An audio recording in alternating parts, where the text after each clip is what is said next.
वगैरह DCPR आज के तारीख में means we can start date के आज के तारीख में जो भी रीडेवलपमेंट के जो भी प्रोजेक्ट्स आते हैं तो रीडेवलपमेंट का प्रोजेक्ट्स के जैसे कि सर ने बताया 79 का जो गाइडलाइंस आया तो 79 का गाइडलाइंस के बाद सबसे पहले जो चीज़ आती है कि एवरी सोसाइटी कहाँ पे आके लैंड होती है, कहाँ पे स्टैंड होती है, यानी कि what they should get, basically वहीं पे आके प्रोजेक्ट पे स्टैंड स्टिल पे आके रुक जाता है करके कि बेसिकली मीन्स हर मेंबर को या कौन सी स्कीम में जा रहे हैं, क्या जा रहे हो, वो सेकेंडरी आती है। हर मेंबर को एक 5 क्वेश्चन फर्स्ट आ जाता है कि हमको एडिशनल एरिया क्या मिलेगा, हमको कॉर्पस हार्डशिप कॉम्पेंसेशन मनी क्या मिलेगा, हमको मीन्स पार्किंग मिलेगा कि नहीं मिलेगा, हमको रेंट क्या मिलेगा, हमको एडिशनल एरिया वगैरह और मीन्स बाद में शिफ्टिंग चार्जेस वगैरह क्या मिलेगा। तो यहाँ पे आके हर चीज़ के आके रुक जाती है करके कि भाई ये सब चीज़ का अगर क्लैरिफिकेशन आ जाता है उसके बाद कोई भी डेवलपर कोई भी प्रोजेक्ट्स के लिए आगे बढ़ने के लिए चालू हो जाते हैं सोसाइटीज़ के साथ का। जैसे कि अभी मीन्स हर सोसाइटीज़ के बारे में थोड़ा मैं मेरा कंपनी का भी थोड़ा इंट्रोडक्शन आपको एक दे दूंगा। Basically, we are doing not only the PM civil, we are also the consultants for the developers also. We are doing planning, designing, licensing, structure audits and many things together. Already completed more than 200 plus projects as a planning, designing, licensing works and presently handling more than 35 to 40 societies as an official on record as a PMC. बाकी unofficial on the record maybe more than 1500 societies together. Here we are doing our work and this is the team where we are having architects, engineers and everybody. By profession I am an engineer, I am a civil engineer. So here we are doing many things together. So this is our team. What we are doing means together means every sites वगैरह we are here the other many of the developers whom we are sharing. यानी कि आज के तारीख में जब भी कोई इन्फॉर्मेशन सोसाइटी से आती है, कोई भी गैदर्स होती है तो आज के तारीख में क्या होता है सोसाइटी का पहले क्वेश्चन है हमारे पास डेवलपर्स कौन आएंगे, कौन टाइप के डेवलपर्स आएंगे, कॉर्पोरेट क्लाइंट्स आएंगे, स्मॉल सोसाइटी है इसको व्हाट टाइप ऑफ डेवलपर्स आएंगे। तो हम लोग हमारी इन्फॉर्मेशन जो सोसाइटी के पास से भी आती है तो हम लोग की तरफ से बाद में टेंडरिंग स्टेजेस वगैरह होता है तो हम लोग इन्फॉर्मेशन डेवलपर्स के पास भी पास ऑन करते हैं। तो accordingly developers also comes and pitching करके कि भाई ये प्रोजेक्ट हम लोग लेंगे तो हम लोग पिचिंग करेंगे, टेंडर्स प्रोसेस वगैरह सेपरेटली थिंग करके बाद में। These are the few of the societies which we are handling right now. It is ranging from 500 square meters से लेके 39,000 square meter plot area हम लोग handle कर रहे हैं आज के तारीख में। It is eastern, western, city, everywhere we are doing the projects करके। अभी डेवलपमेंट कंट्रोल रेगुलेशन जैसे कि अभी अपना जो टॉपिक आज के तारीख में था कि वेर वी मीन्स कौन से टाइप के प्रोजेक्ट्स कौन से लेवल पे क्या कर सकते हैं, व्हाट टाइप ऑफ FSIs की फीचर्स क्या है करके। सबसे पहले लोगों को FSI के बारे में बता दूं। FSI का मीनिंग ये है कि अगर एक प्लॉट एरिया 1000 स्क्वायर मीटर से स्टार्ट होता है तो अगर जब भी लोग बोलते हैं कि आपको 2 FSI मिलेगा, 3 FSI मिलेगा, 5 FSI, लोगों को तो यही नहीं पता कि FSI से क्या जनरेट हो रहा है करके। यानी कि बेसिकली क्या बोलते हैं कि FSI का मीनिंग है कि अगर मेरे को 2.7 FSI मिला 1000 स्क्वायर मीटर 2700 स्क्वायर मीटर मेरा बिल्टअप एरिया होगा, ओनली फ्लैट्स, ऑफिसेज, शॉप्स और everything. Staircase, lift, lobby area, podium area, parking area, basement area, जो भी एरिया रहता है कॉमन लॉबीज वगैरह वो सब एक्सक्लूडिंग रहता है। यानी कि आपके फ्लैट्स, आपके ऑफिसेज, आपके रेसिडेंशियल्स जो भी हैं फ्लैट्स है जो भी है शॉप्स है और से एक एरिया, इतना ही एरिया का built up area is your FSI करके। क्योंकि बाकी सभी चीज के लिए गवर्नमेंट MCGM आपसे प्रीमियम लेती है, डेवलपर से प्रीमियम लेती है, चार्ज करती है, सम फ्रीज रहते हैं। रेफ्यूज एरिया है जैसे कि पोडियम एरिया है, पार्किंग फ्लोर्स है, फिर आपका फिटनेस सेंटर, सोसाइटी ऑफिस, ये सभी चीज आपको एक्सक्लूडिंग है करके। खाली इसका कंस्ट्रक्शन कॉस्ट वगैरह लगता है, इसके प्रीमियम्स गवर्नमेंट आपसे लेती है करके डेवलपर के पास से। तो बेसिकली जो भी डेवलपमेंट्स आते हैं तो की फैक्टर्स आते हैं कि भाई डेवलपमेंट कहाँ किस वजह से रुकता है। डेवलपमेंट में FSI बहुत जगह पे रोड विथ बहुत बड़ी है, हाई बहुत सारी अच्छी है, FSI मिल सकती है, लेकिन बहुत सारे रिजर्वेशंस रहते हैं।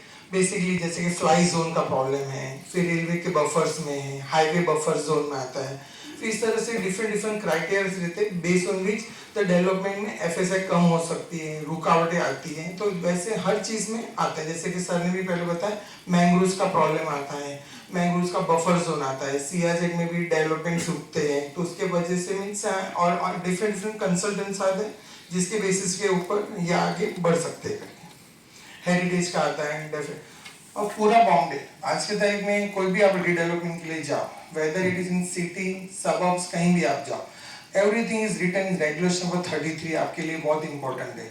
अब रेगुलेशन नंबर 33 के आगे का सब क्लॉज चेंज हो गया, स्कीम चेंज हो गई। रेगुलेशन नंबर जैसे कि अभी सोसाइटी आई, जैसा बताया 33(7)B, 33(7)B सोसाइटी के लिए, टेनेंट के लिए आए तो 33(7)A आया, तो 33 नंबर कॉमन दिखेगा आपको सब जगह। महड़ा आया तो उसके आगे 33 के आगे 5 लग गया। टेनेंटेड बिल्डिंग्स आई, सिटीज आई, सेज आई, सबब्स आए, जो भी आपका चेंज हो रहा है सब चेंज हो जाता है। स्लम प्रोजेक्ट्स आए 33(10) आया, पीटीसी स्कीम आया 33(11) आया। हर एक स्कीम के अंदर डिफरेंट एफएसआई, डिफरेंट पैरामीटर्स। मैं ये नहीं बोलूंगा कि हर एक scheme best of the best part है, एवरी स्कीम के साथ उसके प्रॉन्स एंड कॉन्स जुड़े रहते हैं।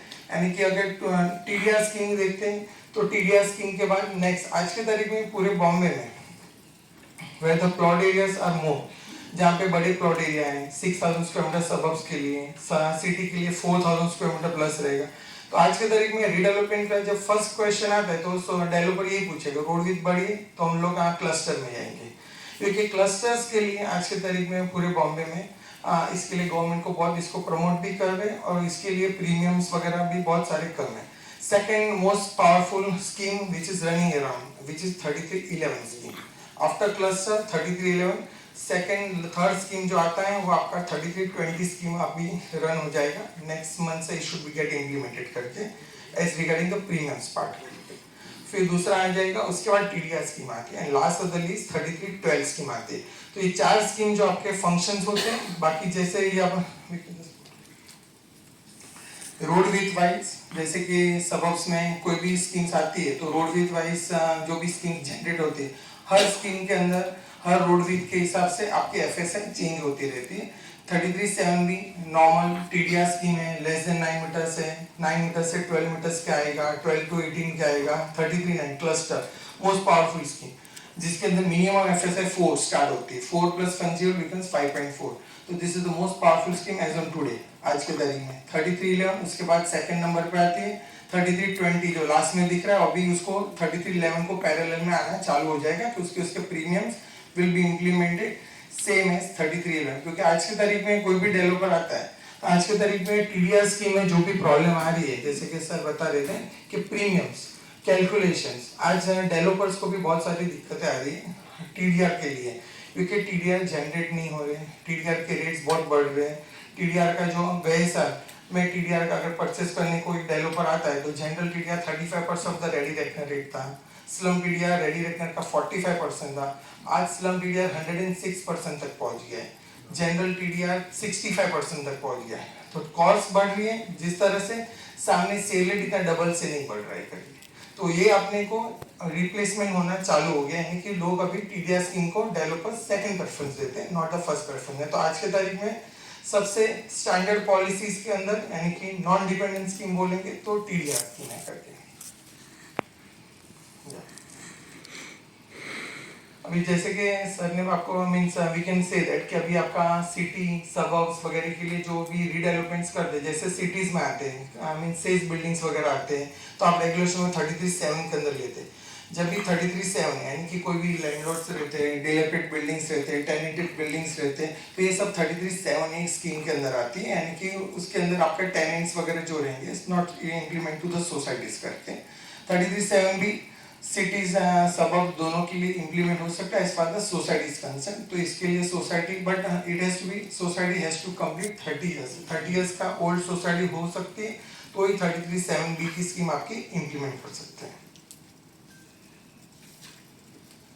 क्लस्टर जो मैंने आपको बताया अभी, सबसे पहले fast moving, basically reason all the premiums जो आज के तारीख में टीडीआर स्कीम के अंदर अगर एक प्रोजेक्ट को मैं वर्किंग करता हूँ कि भाई 3.375 एफएसआई पे लिख के आया, क्लस्टर 5.4 एफएसआई देती है, 3.3537 एफएसआई अगर मैं लिख के आता हूँ तो प्रोजेक्ट का कॉस्ट अगर 500 CR आता है तो क्लस्टर के अंदर 5.4 एफएसआई भी के अंदर भी 500 CR के तरह की कॉस्ट आती है।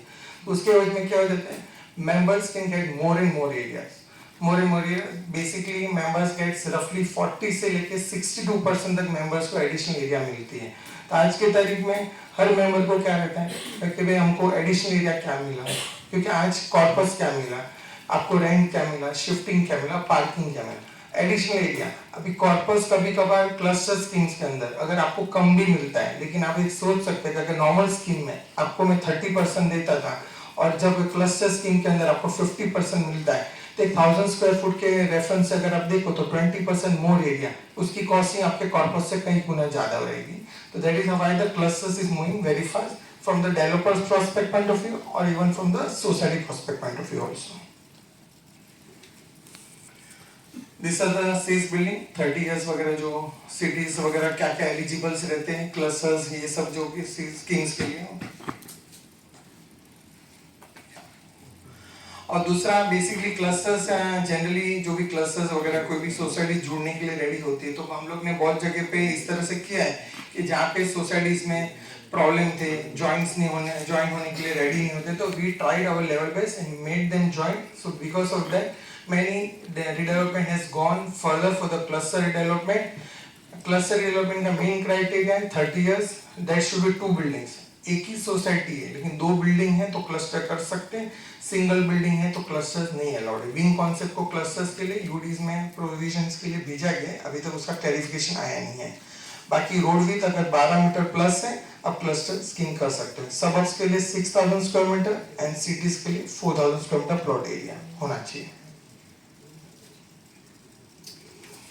FSI के 3311 आज की तारीख में मैंने आपको बताया क्लस्टर्स के बाद अगर प्लॉट छोटा है, रोड विड्थ बड़ी है, अच्छा है, 12 मीटर्स प्लस है, तो आपको सबसे बेस्ट स्कीम 3311 में बहुत सारी जगह पे ये स्कीम बहुत फंक्शन है. आज बांद्रा में ही देख सकते हो, अगर बांद्रा में नॉर्मल रीडेवलपमेंट स्कीम के अंदर डेवलपर्स ऑफर्स करते थे 60% एडिशनल एरिया. आज की तारीख जैसे 3311 स्कीम इंप्लीमेंट हो गया, CRZ एरिया, CRZ नॉर्म्स वगैरह इज डाउन हो गए, additional area being offered is 100% in the Bandra belt and all that. I'm already functioning on 2 to 3 different society. I'm already the PMC. वहाँ पे 110% additional area हम लोग को दिया गया है. 10,000 corpus, 1 lakh shifting area. So like that it is going on increasing. अगर normal redevelopment scheme में आ रहे थे तो 60% ऑफर हो रहा था हम लोग को. फिर दूसरा 3312 का जो स्कीम है, 3312 स्कीम हम लोग का इसको रेयरेस्ट ऑफ द रेयरेस्ट, लेकिन इसका बहुत अच्छा क्लैरिफिकेशन जनवरी 2024 में आया है, जहाँ पे कोई भी रोड के ऊपर स्ट्रक्चर्स वगैरह रहते हैं, गवर्नमेंट निकाल नहीं पाती, वो स्ट्रक्चर्स को डिमोलिश नहीं कर पाती है. अगर वो स्ट्रक्चर्स वालों को डेवलपर अगर रिमूव करते हैं, उसके सामने गवर्नमेंट इंसेंटिव FSI वगैरह देती है. तो जहाँ पे रोड विड्थ वगैरह छोटी रहती है 9 meter 6 meter, also this scheme can be implement which can go up to the limit of 5.4 even for the smallest of the roads also. फिर दूसरा 3320 this is the best scheme which is coming around as of now. आज के तारीख में ये scheme already है, लेकिन 3320 के जो भी क्लैरिफिकेशन वगैरह थे वो सभी क्लैरिफिकेशंस उसके प्रीमियम्स पॉइंट ऑफ व्यू जो डेवलपर को हेल्पफुल हो सकता है, तो साइमल्टेनियसली सोसाइटी को भी हेल्पफुल हो सकता है. That is going to be implement after आचार संहिता ये हो जाएगा, उसके बाद ये इम्प्लीमेंट हो जाएगा.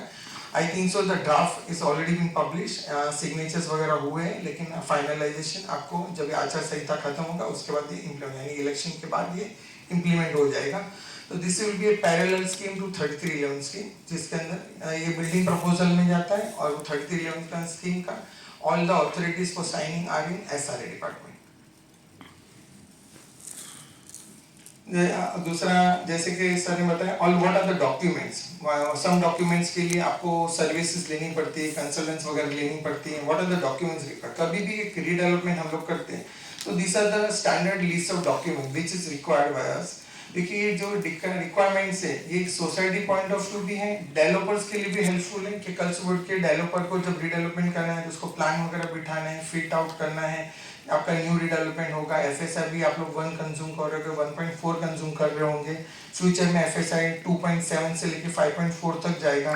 तो प्लॉट का सर्वे रहता है, मेंबर्स के कारपेट एरिया रहते हैं, हर एक चीज इसमें आ जाता है. और BMC approved plan is the most authentic. आज के तारीख में सभी रिडेवलपमेंट में जो भी प्रोसेस में प्रॉब्लम आते हैं कि जब भी रिडेवलपमेंट होता है तो भाई कारपेट एरिया क्या एडॉप्ट करना है, क्या एडॉप्ट नहीं करना है, सोसाइटी इसके लिए डिसीजन लेती है. लेकिन generally most authentic of everything BMC approved plan को फॉलो करोगे ना तो किसी में भी कोई एम्बिग्यूटी फॉलो नहीं होगी, क्योंकि टुवर्ड्स द लास्ट 30, 40, 50 इयर्स में बहुत जनों ने अपने घर के इंटीरियर चेंज किए होंगे, बहुत जगह वॉल्स एलिमेंट किए होंगे, तो हर एक ऊपर नीचे के फ्लैट्स के कारपेट एरिया भी चेंज होते हैं, शॉप्स के एरिया भी चेंज होते हैं, ऑफिस के एरिया भी चेंज होते हैं. बीएमसी अप्रूव प्लान ने जब भी बनाएगा तभी everything was catered, everything was measured, उसके बाद उस बिल्डिंग को ओसी आए या तो फिर उसको फुल सीसी आया, ओसी नहीं भी आई होगी, कभी कभी बहुत सारी सोसाइटीज में ओसी नहीं रहता है, लेकिन बीएमसी अप्रूव प्लान को फॉलो करते हैं तो इसके अंदर सब एम्बिग्यूटी खत्म हो जाती है, क्योंकि इसके अंदर के आपके मीन्स हर एक जन का ऊपर नीचे का फ्लैट से किसी ने बालकनी मर्ज कर दी है, किसी ने बालकनी ओपन रखी है, किसी का कारपेट एरिया रूम टॉयलेट्स वगैरह आप लोग ने इंक्रीज कर दिए हैं, कुछ किसी ने लॉबी कवर कर दिया है, किसी ने कुछ एलिवेशन फीचर्स कवर कर दिए, तो इस तरह से बहुत सारे एम्बिग्यूटी क्रिएट होती है। तो ये भी सभी एम्बिग्यूटीज को क्लियर करने के लिए बीएमसी अप्रूव प्लान का अगर मिल जाता है तो सबसे बेस्ट पार्ट है। अगर बीएमसी और इसी प्लान को अगर सोसाइटी फॉलो करती है तो फ्यूचर में आप लोग के इंटरमीडिएटली कोई भी झगड़े नहीं रहेंगे, everybody will be happy on the same line, everybody. और दूसरा आपका 79 का गाइडलाइन, जैसे सर बता रहे थे 79 का बेसिकली गाइडलाइंस है, इसको फॉलो करते हैं तो इसमें आप लोग के लिए सबसे बेस्ट पार्ट ये होता है कि उसका फर्स्ट पार्ट जो आता है सो means appointment of project management consultant. Why require the project management consultant, आपको जरूरत क्या होगी, कब से कंसल्टेंट आप लोग के लिए हेल्पफुल होना चालू होगी, बिकॉज आप लोग सब लोग सोचते हैं कि कंसल्टेंट तो डेवलपर्स हेल्पफुल होते हैं, सोसाइटी के लिए क्यों जरूरत है करके। आज के तारीख में कंसल्टेंट की जरूरत इसलिए पड़ती है क्योंकि जब भी आप कोई भी डेवलपर के साथ कोई भी चीज के लिए नेगोशिएट करते हो तो आप लोग के पास नेगोशिएशन के पहले कोई भी आपके पास पावर हाथ में होना चाहिए। तो पावर हाथ में कभी आएगा जब भी आप लोग के पास एक अप्रूव्ड मींस रिपोर्ट रहेगी कि भाई अपने को एडिशनल एरिया कहाँ तक आपको नेगोशिएट कर सकते हैं, अपन कॉर्पस कहाँ तक ले सकते हैं, बाकी जो भी रेंट है शिफ्टिंग है ये स्टैंडर्डाइज पॉलिसी एज एन जो ईयर में जो फॉलो होता है उसके हिसाब से वो मिलते रहता है। और मेन थिंग रहता है फ्यूचर पार्किंग, क्योंकि पार्किंग आज बहुत जगह पे सोसाइटीज में प्रॉब्लम ये आता है कि जूने बिल्डिंग्स में पार्किंग के स्कीम्स रिक्वायरमेंट्स बहुत कम रहते थे, पार्किंग अभी है भी नहीं बहुत जगह पे, नया क्यों requirement, why every single flat irrespective of the flat share should take the parking, क्योंकि रीजन ये है आज अपने साथ बीएमसी गवर्नमेंट एमसीजीएम अपने साथ बहुत लीनियंट है, नेक्स्ट 20 30 40 इयर्स में डाउन द टाइम दे दिया कि भाई आप रोड पे पार्क करो, हम आपको स्लॉट देते हैं, ठीक है 1000 रुपीज एवरीडे भरो, तो rather you will keep the car और rather you be selling your car करके। तो जो भी रीडेवलपमेंट आज हो रहा है वो आपका नेक्स्ट 40-50 इयर्स को कैटर कर रहा है, तो इसको फ्यूचर में मद्देनजर रखते हुए every flat should get parking according to that the parking requirement is a must करते, यानी कि हर फ्लैट ओनर अगर द फ्लैट से एक शेयर सर्टिफिकेट एक कार पार्किंग हो तो सबसे अपना अच्छा हो जाता है। तो that is how the parking schemes should, parking आपके पास हैंडी हो जाती है।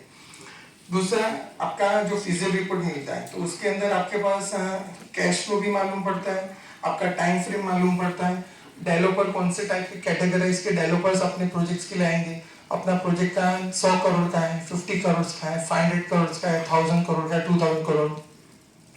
अभी जो भी मैं प्रोजेक्ट्स हैंडल कर रहा हूँ some projects are 50 CR, some projects are more than 1000 CR also. तो ये हर स्कीम के लिए हर टाइप के कैटेगरीज के लिए developers has to be nominated, क्योंकि कुछ के लिए कॉर्पोरेट क्लाइंट्स आएंगे, कुछ के लिए स्मॉल टाइम क्लाइंट्स आएंगे। सी डेवलपर्स को आपको जो भी सिलेक्ट करना है आप लोग के ऊपर चॉइस आती है, ultimately we will be taking you and guiding you to select a rightful developer.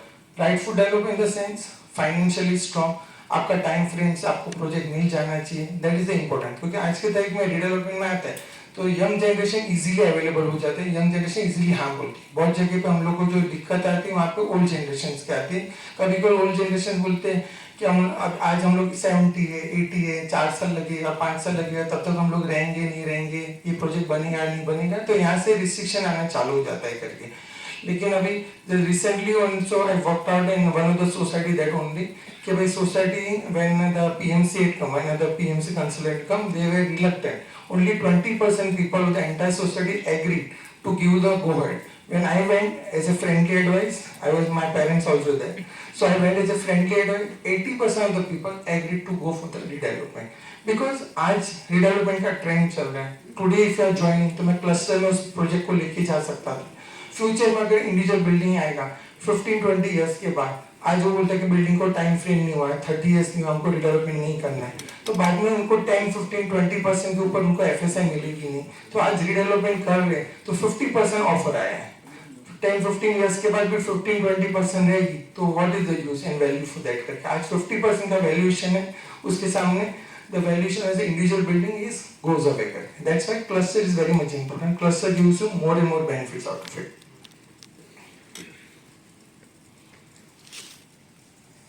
अभी जब भी कोई सोसाइटी आती है तो सोसाइटी अकेला नेगोशिएट नहीं करता है, we also negotiate the part. अभी सोसाइटी को जब रिपोर्ट्स आती है तो सोसाइटी के पास रिपोर्ट के बेसिस पर पता चलता है कि भाई अपने को क्या क्या नेगोशिएट करना है, कितना लेवल तक अपन डेवलपर के साथ नेगोशिएट करते हैं। एक चीज समझ के चलो, higher the offer doesn't mean that developer is very good and lower the offer doesn't mean that developer is bad।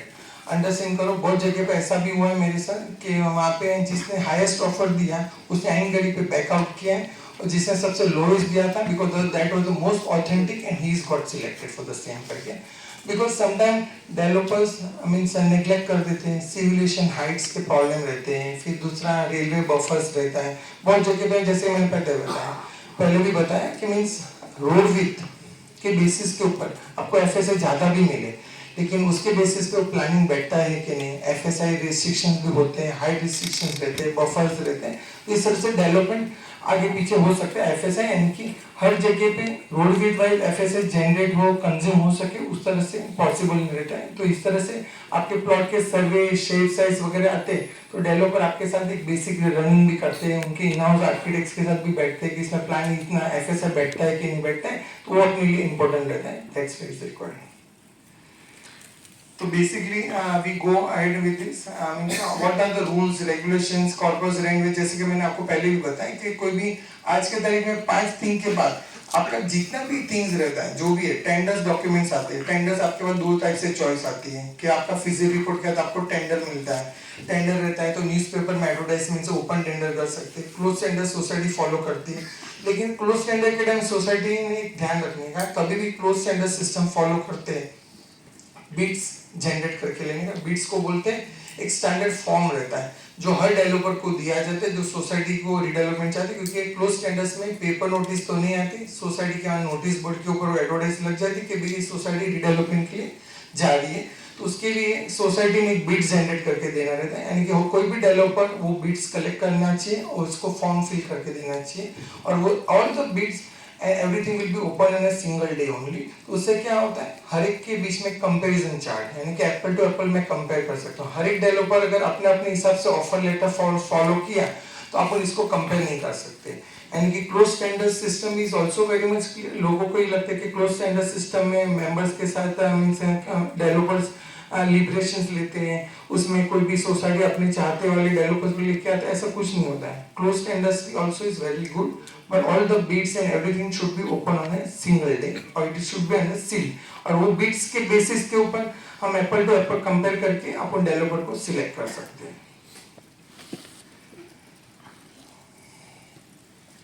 These are the means basically कोई भी हम लोग जब भी रीडेवलपमेंट होता है तो हम लोग किस तरह से मींस डेवलपर्स को हम लोग गए तो आपको क्या क्या ऑफर मिल सकता है। If you are going for 3311 scheme है तो आपको क्या ऑफर फ्लो हो सकता है, तो आप देख सकते हैं कॉलम नंबर 5 के ऊपर आप देख सकते हैं 25 to 30%, दूसरे में 30 to 35% ये चेंज हो सकता है।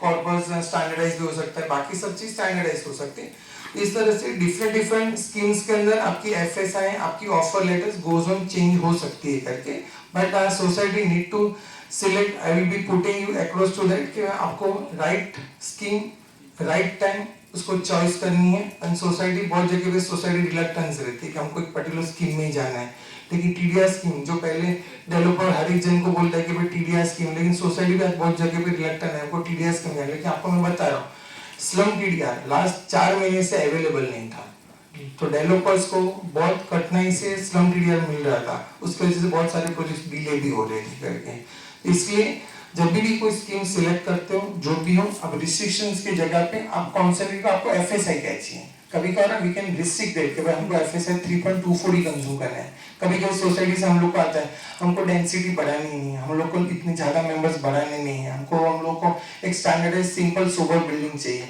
You restrict the FSI, don't restrict the schemes, क्योंकि स्कीम्स रिस्ट्रिक्ट करोगे तो आपका हर चीज रिस्ट्रिक्ट होना चालू हो जाएगा। और दूसरा जब भी टेंडर फॉलो होता है तो जनरली टेंडर्स के अंदर 3 पार्ट से फॉलो होता है। एक में सोसाइटी के बारे में इंफॉर्मेशन रहता है कि सोसाइटी के बारे में इंफॉर्मेशन, सोसाइटी के नो हाउ के बारे में इंफॉर्मेशन कि भाई सोसाइटीज के कितने मेंबर्स है, हर एक के कारपेट एरिया क्या है, रोड विड्थ क्या है, सोसाइटी का कन्वेंस है, डीन कन्वेंस लिया है क्या लिया, एवरीथिंग फॉलो उसके हिसाब से होता है। और सेकंड एक चीज रहता है, सेकंड मेन थिंग रहता है जिसके अंदर डेवलपर्स अपने बारे में इंफॉर्मेशन भरता है। इसलिए कभी कभार जैसे कि सर बताए थे कि डेवलपर को अपन किस तरह से मींस कट कर सकते हैं, हाउ द डेवलपर्स को, कौन से डेवलपर को चॉइस करना है, कौन से डेवलपर, बहुत जगह पे ऐसा आता है कि डेवलपर्स आज के तारीख में टेंडर ले लेते हैं, लेकिन जब भी एक्चुअल टेंडर फील वगैरह होता है तो उसके नाम चेंज हो जाते हैं, एसपीवी अलग आ जाते हैं, एलएलपी अलग आ जाते हैं। तो हम लोग टेंडर के टाइम ही पहले से डिसाइड कर लेते हैं कि कौन से टाइप को कंपनी, कौन से टाइप का एसपीवी, कौन से टाइप का एलएलपी, कौन से टाइप का प्राइवेट, कौन से टाइप से पब्लिक सेक्टर, कोई भी डेवलपर आ रहा है प्रोप्राइटर पार्टनरशिप, वो D1 पे अगर उसका पार्टनरशिप प्रोप्राइटर होगा उससे नहीं टैंडर लेने का, और that only should come in feel in the project. तो जिससे आपका ऑलरेडी सिक्योर आप हो जाते हैं। तो सब्सिक्वेंटली कोई भी आपको मैनिपुलेट नहीं कर सकता कि बाद में आके उसे अपना प्रोजेक्ट किसी और को दे दिया, उसे अपना 10-15% मार्जिन रख दिया, दूसरे डेवलपर को घुमा देते बहुत सारे डेवलपर। तो ये आपके लिए बहुत अच्छा हो जाता है। तो this is how the system function करके। और थर्ड थिंग रहता है जो डेवलपर अपने को ऑफर देता है करके। तो there are tender documents can be divided in 3 portions. एक सोसाइटी का नो हाउ, एक डेवलपर्स के बारे में know how, and third thing is the developers offer to the society. Main thing है आपका जो भी डॉक्यूमेंट, टेंडर के टाइम कोई भी डॉक्यूमेंट मिस आउट होता है, कोई भी चीज पॉइंट मिस आउट हो जाती है, कोई भी चीज अपने पास रह जाता है, तो आपका डेवलपमेंट एग्रीमेंट आपके लिए बहुत इंपॉर्टेंट है आज के तरीके में। क्योंकि डेवलपमेंट एग्रीमेंट में आपकी गवर्नमेंट की भी मोहर लग जाती है, आप लोग की भी मोहर लग जाती है, और डेवलपर की भी मोहर लग जाती है।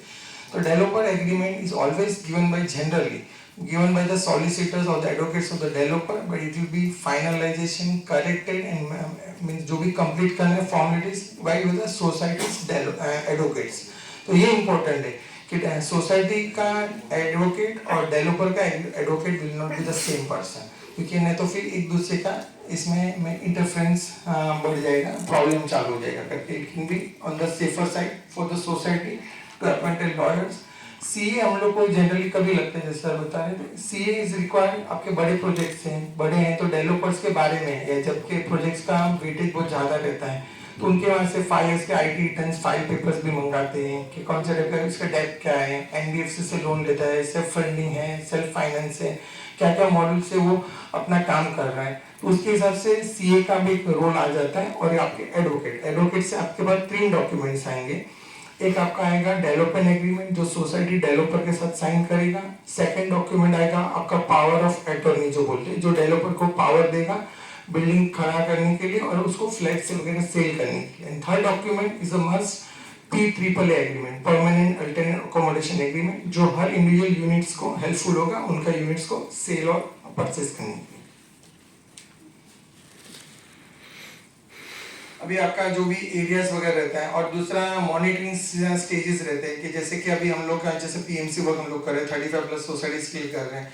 तो सब सोसाइटीज के लिए किस तरह से कैटर करते हैं, यानी कि पहले फिजिकल रिपोर्ट आता है, फिर टेंडर्स आते हैं, फिर आपके सिलेक्शन ऑफ डेवलपर्स आते हैं, 79 का मेन पड़ाव जो बोलते हैं जिसमें डेवलपर रजिस्टर के पर्सन आते हैं, उसके सामने आप अंडर द ओथ बोलते हैं या तो अंडर द, आपको वहाँ पे एक डेवलपर को सिलेक्ट करना होता है। एवरी टाइम 67% की हाजिरी एंड 51% से रिजोल्यूशन पास होगा तो ये डेवलपर आपका सिलेक्ट हो सकता है।